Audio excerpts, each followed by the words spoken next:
మాజీ డీఎస్పీ ప్రణీత్ రావుపై దర్యాప్తును ప్రారంభించారు పంజాగుట్ట పోలీసులు. సిరిసిల్ల హెడ్ క్వార్టర్ వదిలి వెళ్లొద్దంటూ కూడా ఉన్నతాధికారులైతే ఆదేశాలు జారీ చేశారు. ప్రణీత్ రావును అరెస్ట్ చేయడానికి సిరిసిల్ల పోలీస్ హెడ్ క్వార్టర్ కు పంజాగుట్ట పోలీసులు వెళ్లినట్లుగా తెలుస్తోంది. ప్రణీత్ రావును అరెస్ట్ చేసి పంజాగుట్ట తీసుకురాబోతున్నారు పోలీసులైతే. పలు సెక్షన్ల కింద ప్రణీత్ రావుతో పాటు మరికొందరిపై కేసు నమోదైనట్లుగా తెలుస్తోంది. ప్రణీత్ రావు ప్రతిపక్ష నాయకుల ఫోన్ నెంబర్లు ట్యాపింగ్ చేసినట్లుగా కూడా ఆరోపణలు ఉన్నాయి. ఈ నేపథ్యంలో ఎస్ఐబిలో ప్రణీత్ రావుకు సహకరించిన అధికారుల పాత్రపై కూడా విచారణ చేయబోతున్నారు పంజాగుట్ట పోలీసులు. ఇదే అంశానికి సంబంధించిన మరింత సమాచారాన్ని పంజాగుట్ట పోలీస్ స్టేషన్ నుంచి మా క్రైమ్ బ్యూరో చీఫ్ కృష్ణ అయితే అందిస్తారు. కృష్ణ, చెప్పండి, మాజీ డీఎస్పీ ప్రణీత్ రావుపై అటు దర్యాప్తునైతే పంజాగుట్ట పోలీసులు ప్రారంభించినట్లుగా తెలుస్తోంది. ఈ కేసుకు సంబంధించిన కంప్లీట్ డీటెయిల్స్ ఏ విధంగా ఉన్నాయి? ఫోన్ ట్యాపింగ్ కేసు అంశం వ్యవహారానికి సంబంధించి దర్యాప్తు వేగవంతం చేయడం జరిగింది. ఇప్పటికే పంజాగుట్ట పోలీస్ స్టేషన్ కి ఒక ప్రత్యేక బృందం అటు సిరిసిల్ల హెడ్ క్వార్టర్స్ లో ఉన్న ప్రణీత్ రావును అదుపులోకి తీసుకునేందుకు అక్కడికి బయలుదేరారు. మరి కాసేపట్లో ప్రణీత్ రావును అదుపులోకి తీసుకుని ఆయనని ఈ పంజాగుట్ట స్టేషన్ కి తరలించడం కూడా జరుగుతుంది. అయితే ఈ కేసులో కొంతమంది వ్యవహారానికి సంబంధించి కూడా ఇప్పటికే అధికారులు విచారణ కూడా చేపట్టి స్టేట్మెంట్ రికార్డ్ చేయడం జరిగింది. గతంలో ఏదైతే బీఆర్ఎస్ పార్టీకి సంబంధించిన ప్రభుత్వం ఉన్న హయాంలో ఇటు ప్రణీత్ రావు తన ఏదైతే అధికార దుర్వినియోగం పాల్పడ్డారు. ఐజీ ప్రభాకర్ రావు ఏదైతే ఆదేశాల మేరకు ఆయన బద్దు కావడంతో అప్పటి ప్రభుత్వంలో ఉన్న కొంతమంది పెద్దలు ఇచ్చిన ఆదేశాల మేరకు ఆయన ఫోన్ ట్యాపింగ్ వ్యవహారం అనేది పాల్పడడం జరిగింది. వాస్తవానికి తెలంగాణ ప్రాంతంలో ఎవరిదైనా ఫోన్ ట్యాపింగ్ చేయాలంటే ప్రిన్సిపల్ సెక్రటరీ నుంచి ఒక అనుమతి పొందాల్సి ఉంటుంది. అక్కడ ప్రిన్సిపల్ సెక్రటరీ నుంచి అనుమతి వచ్చిన తర్వాత ఒక్కసారి 15 మంది ఫోన్లను ట్యాపింగ్ చేసే అధికారం ఉంటుంది. ఒకవేళ పక్క రాష్ట్రాల వ్యవహారానికి సంబంధించి ఏదైతే ఫోన్ ట్యాపింగ్ అనేది కనుక చేయాలి అంటే కేంద్రం నుంచి తీసుకోవాలి. అయితే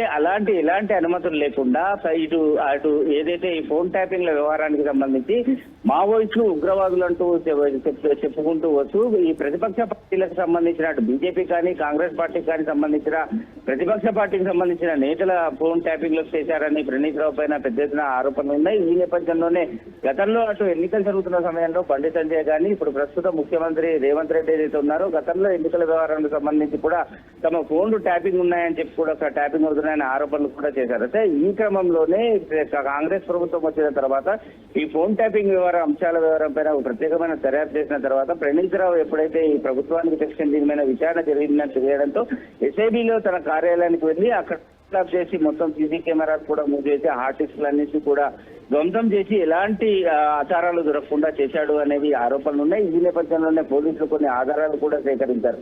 సో ఇక ఈ కేసు వ్యవహారానికి సంబంధించి ఆయనని పదవిలో నుంచి ఎప్పుడైతే ప్రభుత్వం అటు డీజీపీ రవిగుప్తా ఆయన సస్పెండ్ చేయడమే కాకుండా హెడ్ క్వార్టర్స్ వదిలి ఎట్టి పరిస్థితుల్లో విచారణ పూర్తయ్యే వరకు వెళ్లరాదు అని ఆదేశాలు జారీ చేశారు. అయితే ఈ కేసు వ్యవహారంలో ఎప్పుడైతే ఈ ఎస్ఐబికి సంబంధించిన ఫిర్యాదు అందిన తర్వాత పంజాగుట్ట పోలీసులు ప్రణీత్ రావు పైన ఒక కేసు నమోదు చేశారు. అలాగే ఆయనతో పాటు ఆయనకు సహకరించిన వ్యక్తుల పైన కూడా పంజాగుట్ట పోలీస్ స్టేషన్ లో కేసు నమోదైంది. ఇంకా ఈ కేసు వ్యవహారానికి అంశానికి సంబంధించి ప్రణీత్ రావు ప్రస్తుతం సిరిసిల్ల హెడ్ క్వార్టర్స్ లో ఉన్నారు కాబట్టి అక్కడికి ఏదైతే దాన్ని అదుపులోకి తీసుకున్న తర్వాత విచారణ రికార్డ్ చేయాలని చెప్పేసి అధికారులు చెప్తున్నారు. సో మొత్తానికి ఇది ఒక పెద్ద దేశద్రోహం కింద కేసు నమోదు చేసే అవకాశం కూడా లేకపోతే ప్రణీత్ రావుని ఖచ్చితంగా అరెస్ట్ చేయాల్సిన అవసరం. దీని వెనకాల ఎవరెవరు పెద్దలు ఉన్నారు, అప్పటి ప్రభుత్వంలో ఉన్న పెద్దలు ఎవరు ప్రణీత్ రావుని అంటే ఈ ఫోన్ ట్యాపింగ్ వ్యవహారం ఎందుకు చేయాలి అని చెప్పేసి ఎందుకు చేశారు, ఎవరు ఒత్తిడి మీద చేశారనే విషయం పైన అధికారులు ఆరా తీయడం కూడా జరుగుతుంది. అంతేకాకుండా ఈ కేసు అంశాల వ్యవహారానికి సంబంధించి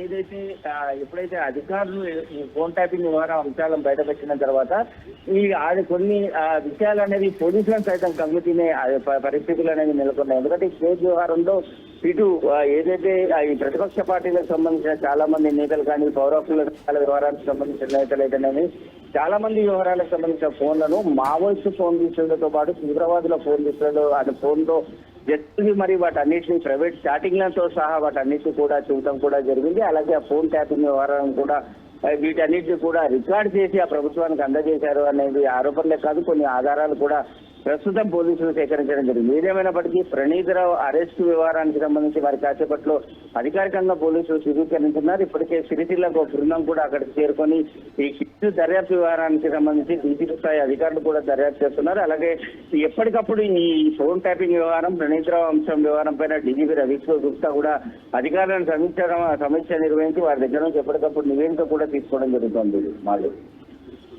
అయితే కృష్ణ, మాజీ డీఎస్పీ ప్రణీత్ రావుపై ఎన్ని సెక్షన్ల కింద కేసు నమోదైంది? మీరు చెప్తున్నారు దేశద్రోహం ఉండొచ్చని. దేశద్రోహంతో పాటు ఇంకా ఎన్ని సెక్షన్ల కింద ఆయనపై కేసు నమోదైంది? ఆయనతో పాటు ఇంకా ఎంతమందిపై కేసు నమోదైందని అనుకోవచ్చు అంటారు? మాధురి కేసు వ్యవహారానికి సంబంధించి దాదాపు ఆయన పైన 6 సెక్షన్ల కింద అధికారులు కేసులు నమోదు చేశారు. అంతేకాకుండా ఆయనతో పాటు మరో 8 మంది పైన కూడా కేసులు నమోదు చేయడం కూడా జరిగింది. అయితే ఈ ప్రణీత్ రావు ఇచ్చే స్టేట్మెంట్ ఆధారంగా ఒక్కొక్క అధికారికి ఆ రోజు ఆయనతో పాటు ఎస్ఐబిలో డ్యూటీ నిర్వహించి ఆయనకి ఏదైతే సహకరించారని చెప్తున్నారో వారందరి వ్యవహారానికి సంబంధించి కూడా వారందరికీ కూడా నోటీసులు ఇచ్చిన తర్వాత వారి స్టేట్మెంట్ కూడా రికార్డ్ చేస్తామని పంజాగుట్ట పోలీసులు భావిస్తున్నారు. అంతేకాకుండా ప్రణీత్ రావు ఎవరి ఆదేశాల మేరకు అంటే ఐజీ ప్రభాకర్ రావు బంధు కావడం, ఆ ప్రభాకర్ రావు ఇచ్చిన ఆదేశాల మేరకే ప్రణీత్ రావు ఈ కేసులో అంటే ఈ రికార్డింగ్ వ్యవహారాన్ని అంశాలను అన్నిటి కూడా చేయడం కూడా జరిగిందనే ఆరోపణలు వినపడుతున్నాయి. ఈ నేపథ్యంలో ఐజీ ప్రభాకర్ రావు కూడా 41A CRPC కింద నోటీస్ ఇచ్చి ఆయన కూడా విచారణ స్టేట్మెంట్ రికార్డ్ చేస్తారు. అంతేకాకుండా ప్రణీత్ రావు ఇచ్చే స్టేట్మెంట్ ఆధారంగానే మిగతా ఏదైతే అప్పటి ప్రభుత్వంలో ఉన్న పెద్దలు ఎవరైతే మంత్రులు కానీ ఇతర పెద్దలు ఎవరైతే ఈ ఫోన్ ట్యాపింగ్ వ్యవహారంలో పాల్పడ్డారో ఆరోపణలు ఎదుర్కొన్న ప్రతి ఒక్కరిని కూడా విచారణ చేపడతామని చెప్పేసి పంజాగుట్ట పోలీసులు స్పష్టం చేస్తున్నారు. ఏదేమైనప్పటికీ ఈ కేసు వ్యవహారానికి సంబంధించి మాత్రం చాలా సంచలనానికి దారితీయడం కూడా జరిగింది. ఒకవేళ ప్రణీత్ రావు అనుకున్న నోరు ఇచ్చే చాలా మంది వ్యక్తుల పేర్లు బయటపడటమే కాకుండా వాళ్ళందరూ కూడా ఉచ్చరించాల్సిన పరిస్థితి కూడా ఏర్పడుతుంది. And Krishna, Praneeth Rao CS letter కూడా వాడినట్లుగా కూడా ఆరోపణలు వస్తున్నాయి. దీనికి సంబంధించిన అప్డేట్స్ ఏ విధంగా ఉన్నాయంటారు? మాధురి కేసు వ్యవహారానికి సంబంధించి మనం చూసుకుంటే ప్రణీత్ రావు వ్యవహారానికి సంబంధించి సీఎం లేఖను ఏదైతే ఫోన్ ట్యాపింగ్ అంశాలు అంటే వివిధ సర్వీస్ ప్రొవైడర్లకు ఎవరైతే సిమ్లు అంటే ఒక నెట్వర్క్ వ్యవహారం సంబంధించి ఎవరైతే దీన్ని యూజ్ చేయడం జరుగుతుందో దానికి సంబంధించిన సర్వీస్ ప్రొవైడర్లకు ఒక లేఖ రాయాల్సి ఉంటుంది. ఆ లేఖ వ్యవహారానికి సంబంధించి ఈ ఫోన్ నెంబర్లు ఎవరిది ఏంటి అనే దానికి సర్వీస్ ప్రొవైడర్లకు లేఖ రాసిన తర్వాత ఆ ట్యాపింగ్ అంశం వ్యవహారం అనేది పొందుకుంటుంది. కానీ మన తెలంగాణ రాష్ట్రంలో ఎవరైతే వ్యక్తులకు కానీ సంబంధించిన వ్యక్తులకు కానీ ఎవరైనా సరే వాళ్ళకి ట్యాపింగ్ కనుక ఫోన్ ట్యాపింగ్ వ్యవహారం కనుక చేయాలి అంటే ప్రిన్సిపల్ సెక్రటరీ నుంచి పర్మిషన్ తీసుకోవాలి. ఆ పర్మిషన్ వ్యవహారానికి సంబంధించి చూసుకుంటే ఒక్కసారి 15 మంది ఫోన్ కాల్స్ ట్యాపింగ్ చేసే అవకాశం ఉంటుంది.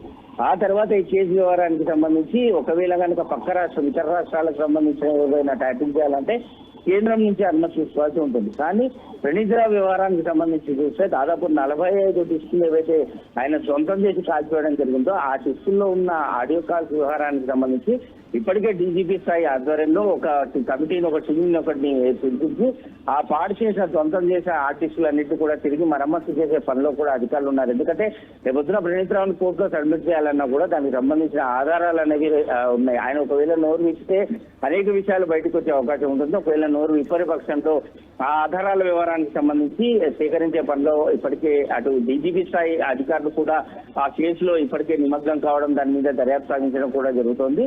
అంతేకాకుండా ఇటు కేంద్రం అనుమతి కూడా లేదు. ఒక రాష్ట్రానికి సంబంధించిన ఒక కేవలం ముఖ్యమంత్రికి సంబంధించిన లేఖ అనేది అప్పటి ముఖ్యమంత్రికి సంబంధించిన లేఖ అది కూడా అది వాస్తవమా లేదంటే ప్రణీత్ రావు తయారు చేస్తున్నదేనా? వీటన్నిటినీ కూడా అధికారులు తీసుకోవాల్సి ఉంటుంది. ఆ వచ్చిన ఆధారాలన్నిటి కూడా FSL కి పంపించిన తర్వాత దాని నివేదిక అనేది తీసుకొని ఆ నివేదిక ఆధారంగా ప్రణీత్ రావు పైన చర్యలు తీసుకునే అవకాశం ఉంటుంది. అంతేకాకుండా ఆ రోజు SIB లో పనిచేస్తున్న వారందరూ కూడా ఎవరైతే విధులు నిర్వహించారో వారందరికీ కూడా అధికారులు నోటీసులు ఇవ్వడం కూడా జరుగుతుంది. వారందరినీ విచారణకి పడతారు. ప్రణీత్ రావుకు సహకరించిన వ్యక్తులు అయితే ఖచ్చితంగా వారిని కూడా అరెస్ట్ చేస్తామని చెప్పేసి ఇప్పటికే పోలీసులు స్పష్టం చేస్తున్నారు. దీనిపైన డీజీపీ రవిగుప్తా స్వయంగా ఎప్పటికప్పుడు నివేదిక తెస్తున్న నేపథ్యంలో హైదరాబాద్ సిపి కొత్తగూడ శ్రీనివాస్ రెడ్డి కూడా స్వయంగా దీని కేసు వ్యవహారానికి సంబంధించి దీని మీద పర్యవేక్షణ చేస్తున్నారు. అందుకే ఈ కేసు వ్యవహారానికి సంబంధించి దేశద్రోహం కింద కేసు నమోదు చేసి అవసరమైతే దీనిపైన ప్రత్యేకమైన మరో 2 బృందాలను ఏర్పాటు చేసి దర్యాప్తు సాగించాలని చెప్పేసి కూడా ఉన్నతాధికారులు భావిస్తున్నారు. అండ్ కృష్ణ, ప్రణీత్ రావును అరెస్ట్ చేయడానికి అటు పంజాగుట్ట పోలీసులు అయితే సిరిసిల్ల పోలీస్ హెడ్ క్వార్టర్ కి వెళ్ళినట్లుగా అయితే చెప్తున్నారు. మీరు అసలు సిరిసిల్ల పోలీస్ హెడ్ క్వార్టర్ లో ప్రణీత్ రావు ఎందుకున్నారు? అంటే ఆ ఏరియాలో పరిధిలో ప్రస్తుతం ఆయన విధులు నిర్వహిస్తున్నారు అనుకోవచ్చు అంటారా?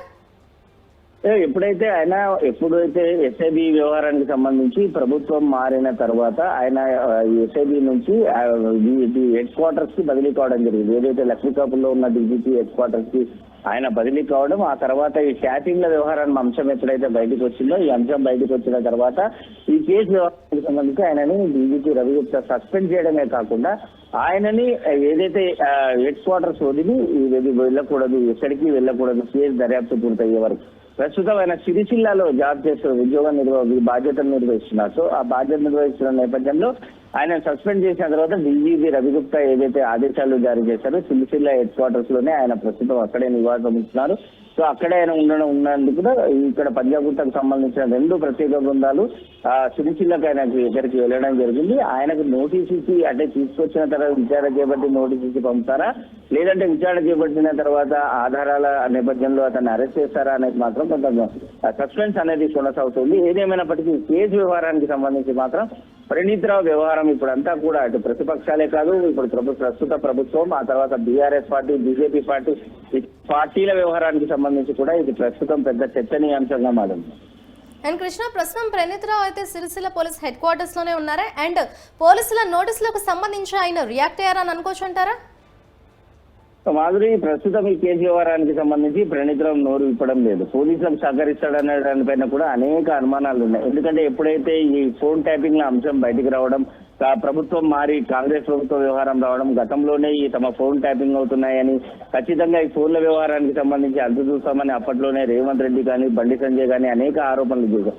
సో ఈ ఆరోపణల నేపథ్యంలో అధికారుల వ్యవహారానికి సంబంధించి ఏదైతే జరుగుతుందో ఆ ఫోన్ ట్యాపింగ్ వ్యవహారానికి సంబంధించి అధికారులందరూ కూడా దీనిపైన చాలా సీరియస్ గా వివరించడం కూడా జరుగుతుంది. సో ఇప్పుడు ఆయన ధ్వంసం చేసిన ఎవిడెన్స్ ఏదైతే ఆర్డిక్స్ వ్యవహారానికి సంబంధించి వాటిని తిరిగి మళ్ళీ రీజోల్డ్ చేసే అధికారులు ప్రస్తుతం టెక్నికల్ నిపుణులతో వాటన్నింటినీ కూడా తిరిగి మరమ్మతు చేసే ప్రయత్నంలో కూడా ఉన్నారు. అంతేకాకుండా ప్రణీత్ రావు వ్యవహారానికి సంబంధించి ఖచ్చితంగా ఇప్పటికే ఆయన నుంచి కొంత వివరాలు రాబట్టారు. అయినా కూడా ఆయన అదుపులోకి తీసుకున్న తర్వాత ఆయనని స్టేట్మెంట్ రికార్డ్ చేసే అవకాశం కూడా లేకపోలేదు. సో ఈ కేసులో ప్రణీత్ రావు ఖచ్చితంగా ముందు A1 గా ఉంటాడు.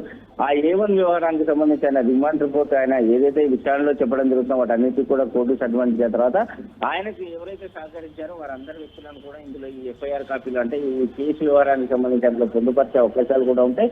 ఆ తర్వాత దీని వెనకాల ప్రణీత్ రావు వెనకాల ఉన్న ఐజీ ప్రభాకర్ రావు ఆరోపణలు కూడా ఆయన కూడా విచారణకు ఎదుర్కోవాల్సిందే. అలాగే ఎవరైతే అప్పటి ప్రభుత్వానికి సంబంధించిన పెద్దలు ఉన్నారో వారందరూ కూడా ఖచ్చితంగా ఈ విచారణకు రావాల్సిందే, ఎదుర్కోవాల్సిన పరిస్థితి. అవసరమైతే వారిని కూడా రిమాండ్ చేసే అవకాశాలు కూడా లేకపోలేదు. Right, thank you Krishna.